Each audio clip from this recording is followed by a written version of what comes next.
Healing isn't linear.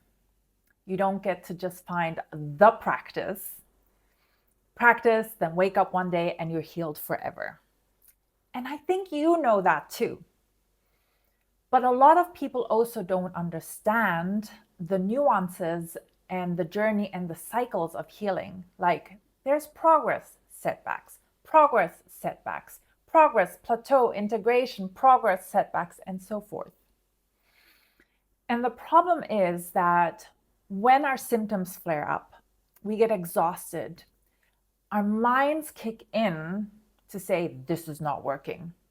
And we have thoughts like, I was doing so well, and now everything's back to zero. It's not working. And maybe the thing that you are doing is not the right thing at the stage of your healing you're in, and you have to switch practitioners and modalities. But oftentimes, it's just part of that cycle of healing, of having that setback.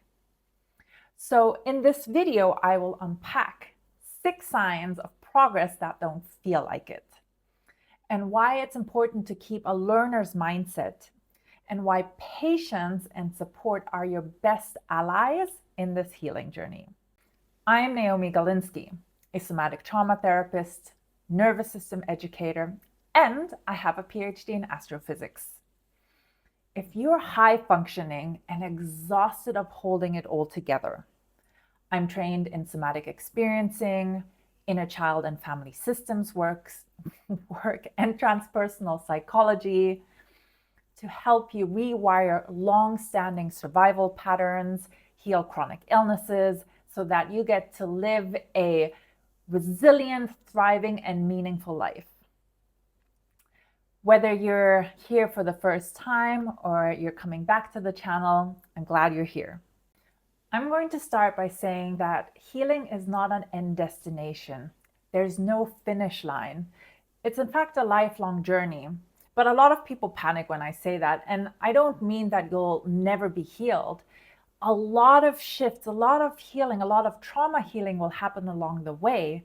But we get in trouble when we set ourselves this goal of like, this is where I need to get to feel happy, good, and healthy. And I know that from my own chronic fatigue healing, especially at the beginning, the first 2 years when I was in denial of my illness. And it wasn't chronic fatigue yet at the beginning because I just felt like it was a burnout. And I was like, okay, one weekend, I'll bounce back like I did before. And I didn't.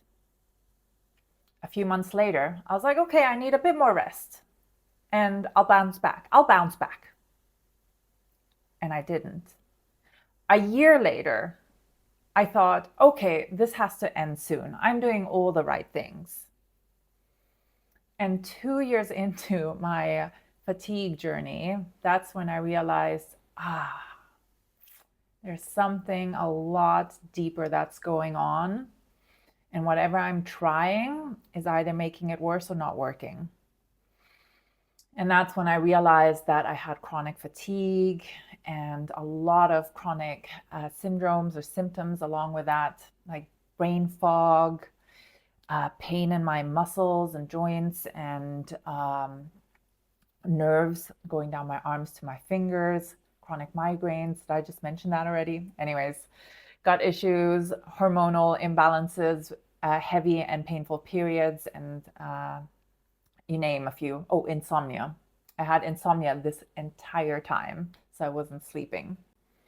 And part of my healing journey had to be letting go of that expectation and desire to be healed, to have that energy that I had before to get back to my old lifestyle, which would have not worked because my old lifestyle is what got me into trouble. But I don't see those days as necessarily as lost days or that I did it wrong, because I was learning about a lot of different aspects of health and a lot of modalities that didn't work for me at the time. And a lot of them started working later. It was just I was doing them in the wrong sequence. And all of these wrong things, or the things that put me on the wrong track at the beginning, eventually led me to healing trauma, nervous system regulation work, and somatic practices. And what I learned is that our nervous system is complex, health is complex. There are many layers to it. It's nuanced. And you have to get to know your body, how it speaks to you, how it communicates what it needs. And it's literally like learning a new language. And you will face doubts along the way. That's a natural process, a natural part of healing. You'll meet your challenges, you'll meet your fears, your edges. And I'll talk about this at the very end, but the importance of having professional support or someone who's walked the path in front of you, who can help shine the light when things look dark, who can explain things. We all need those teachers, mentors, and support. And yeah, so here are the 6 things that I've all faced during my chronic fatigue healing journeys that felt like setback. Actually, it's not just chronic fatigue, but I've had some other health issues like heavy metal detoxing when I moved to Bali, and gut issues, and a whole bunch of things that I had to navigate through in Bali. But I faced these 6 challenges as I was healing, realizing that these are not setbacks. Number 1, healing is cyclical. There is a natural pendulation between the expansion and contraction that happens in our nervous system, in our body, in our personal growth. So we can't keep expanding forever, especially we can't go too fast. That would be overwhelming for the nervous system. But even linearly expanding, our bodies need time for rest and integration, to reorganize, to get used to this new state of expansion. When we don't give our body that time, or when we reach that edge, our bodies will tell us that we need to come back down, to rest, to stop, to not keep pushing. Or you went to a retreat or an emotional processing, shadow work, inner child work kind of retreat, and you've expanded so big and it feels really good. But after that, the exhaustion kicks in from having done all of that inner work, and your system will close. And that's okay, because in this phase, it reorganizes. And then when it comes out of it, and in this closing, sorry, I want to go back. This is where you might experience your old patterns again. Maybe depression will kick in, maybe a sadness. Oh, I was here and now I'm back here. But it's not a setback, because it's just the rest and the quiet the body needs to then bounce back, rebound to a new baseline. Number 2, changing baselines, increasing the capacity, and then overshooting the capacity. So this is a classic for those who are healing chronic fatigue. Maybe you're doing the trauma work, nervous system rewiring work, and then you start feeling better. And then you go out and do everything. You go shopping, you do the cooking, you do the cleaning, you do the socializing, and it's too much for the system, and you crash. And it takes some time to really learn the nuances of how the body communicates, hey, we're reaching our capacity. And it's so cruel how when you're feeling better, you just want to do all these things again. Maybe you go for a big hike. But to learn to edge towards that capacity and to learn how to only go past it a little bit at a time, so that your body has time to recover properly without overdoing it. Number 3 is moving between healing stages. So Alex Howard, in his book on chronic fatigue, talks about this, but there are stages in other types of emotional healing, chronic illness healing as well. But there's a phase of deep rest. Then there's a tired and wired phase, and then the reintegration phase.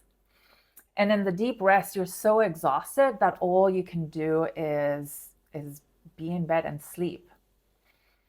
And what happens in the second phase is now there has been enough rest, and the sympathetic activation, the the emotions, the things that have been shoved down and stuck in our system for a long time start bubbling up to the surface. And now we're tired but wired. So that means we're tired but we can't sleep. Our mind is constantly going, our body is buzzing. And that's not a setback, because it's just a sign that this activation needs to be felt and processed and released. And in somatic experiencing, that is done in a very gentle and titrated way to not overwhelm the system. Number 4 is that old patterns don't disappear overnight. So changing long-term patterns, especially those that we develop during childhood and have carried decades into our adulthood, will take some time. Decades of these habitual patterns will take some time to change. And it's helpful to know that these are survival strategies that we developed to avoid feeling emotional or physical pain and to stay connected to our caregivers for survival. So as we're healing, life happens, and maybe a stressful situation happens, and we will default to our old survival patterns. And if we can meet that without shaming and judging ourselves, then we can continue to heal those layers one at a time and shift the pattern. I think in Alcoholics Anonymous or Narcotics Anonymous, they talk about how relapse is part of the journey to become sober. And for me, how that pattern showed up is always being productive, goal-oriented. So as long as I was doing, I felt safe that I was doing something. And for me to just rest in myself and surrender to my being was unfamiliar and didn't feel safe to be that connected to my body. So I overdid the productiveness and exhausted and burnt out myself many times at the beginning. And now, yes, I sometimes overdo it, or I choose to do more work than I know might deplete me, but I also know to take care of myself before I burn out and crash. Number 5 is plateaus and slow, invisible progress. Sometimes when we've been at something for a long time, even the somatic practices, even doing therapy, even the good things, we need breaks. And plateaus are often a sign that it might be a good time to just take a rest from it and come back later. And sometimes we think we're plateauing or not going anywhere because the day-to-day changes don't look like we're progressing. And that's especially true for those who are healing from complex trauma, from chronic illnesses like chronic fatigue, chronic pain, or autoimmune issues. These take time it's like turning a Titanic with the fingertip. Eventually, the momentum will shift it and it will move faster. But at the beginning, the healing is non-glamorous, non-shebangy, and it's slow. And what you want to look out for is the progress over a longer period. So not the micro changes throughout the day or day to day, but look back not just a month, but 3 months and 6 months and a year. And then you'll notice through all the fluctuations of progress and setbacks that it might be going upwards, meaning maybe your resilience is better. Maybe your sleep is improving.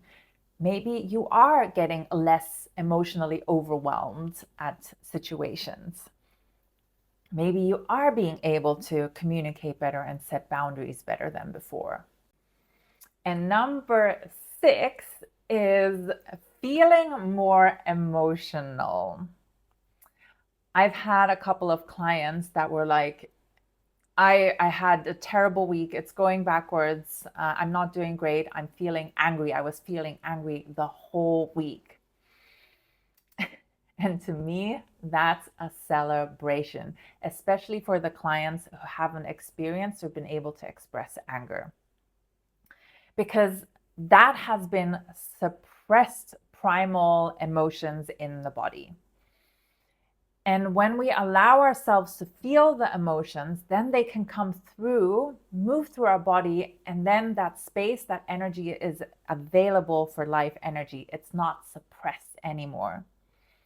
So feeling more is oftentimes scary to people, but it's part of the journey to open our system, open our capacity to feel more of life.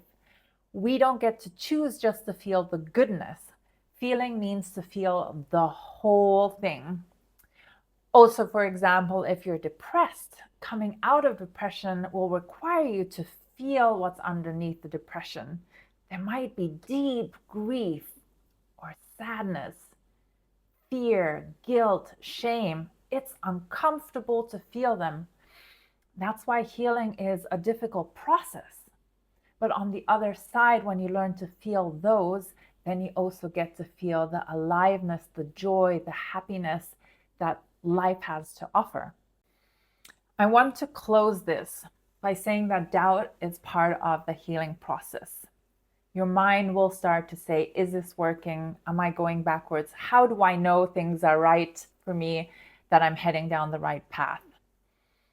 And see if you can get out of the mind and get support, because the mind doesn't have all the information or the knowledge. That's why in ancient cultures, we have masters, gurus, teachers, shamans, monks that help us guide through life. And now we have in the Western world also therapists, coaches, naturopaths, and also from the Chinese traditions or the Indian traditions, there's traditional Chinese medicine, there's Ayurveda. There are all of these different modalities and specialists that can help us in those, because we were not born with that knowledge. And our body is a complex system. And we're not meant to heal on our own. And if I may compare it with astrophysics, like I wouldn't have graduated with a PhD in astrophysics with the support of postdocs and mentors and professors and my supervisor. It's just by reading books wouldn't have been enough, because there were many times that I didn't know what I was doing and I needed to ask for help. And freedom comes from not avoiding the messiness and the discomfort of the process of healing, which is the process of learning. And I repeat, the process of learning has its ups and downs. It's cyclical. There's layers. There comes frustrations. You try lots of things, which is all information, which is all knowledge and data that you can get for your body. So I'd love to know which part of this video resonated with you, or maybe I missed something that you're going through, that you're struggling, that I didn't cover. Please leave a comment. And it would also help if you subscribed or liked this video, so that others that need the support can find this. And if you're ready to go deeper, check out the links to the offerings in my captions.